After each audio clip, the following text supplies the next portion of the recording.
Zach Weaver, Chem 110, and Lab Section 3. First, we started with copper in a solid form. Then, we added nitric acid, which produced a solid blue CuNO3,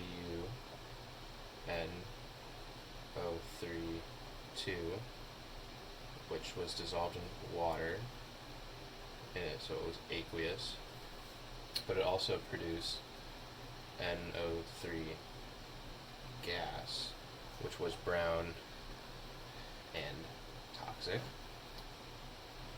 Then we added sodium hydroxide, which produced a bright blue insoluble CuOH2,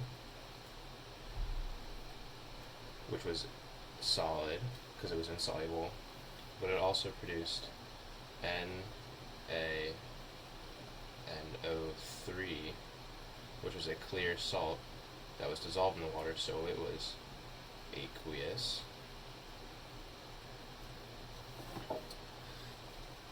Then the NaNO3 was separated from the mixture, and the CuOH2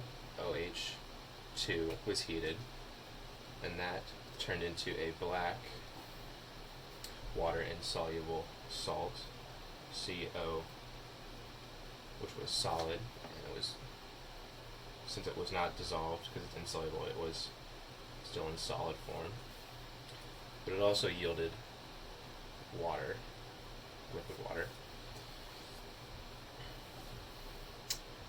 Then we added sulfuric acid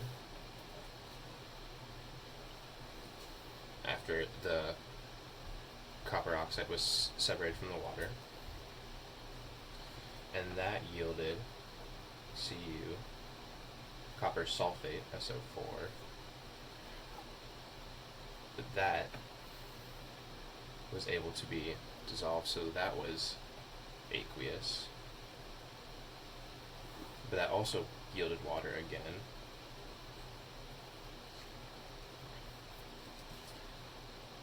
Then zinc was added to the mixture, and when the zinc was added, it formed zinc sulfate. And since that is a white solid, it was able to be dissolved in water, so that was aqueous.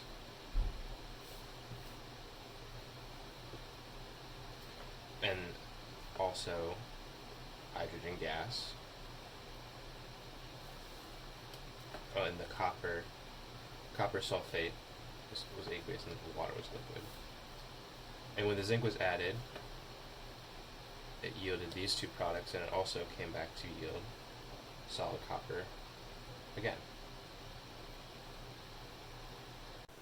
To find the percent yield of our copper, we need our final copper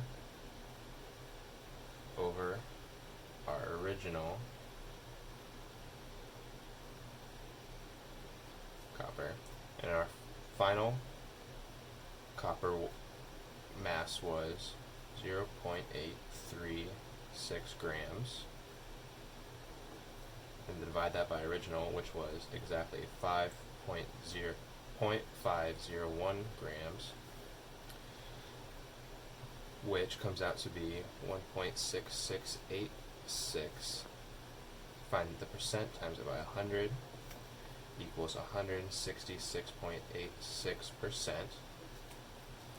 And that is over 100%, and a possible reason for the percent yield being greater is there may have been extra material weighed in the final weighing, so that could have been it wasn't dried enough and there was still water in the dish, or not all the copper was separated correctly and there was extra solid in it. But a possible reason that it was below 100, that could have been below 100, is copper was left out. So when the zinc was added, not all of the copper sulfate turned into solid copper, and there was still some copper sulfate left when it was decanted out of the final solid copper.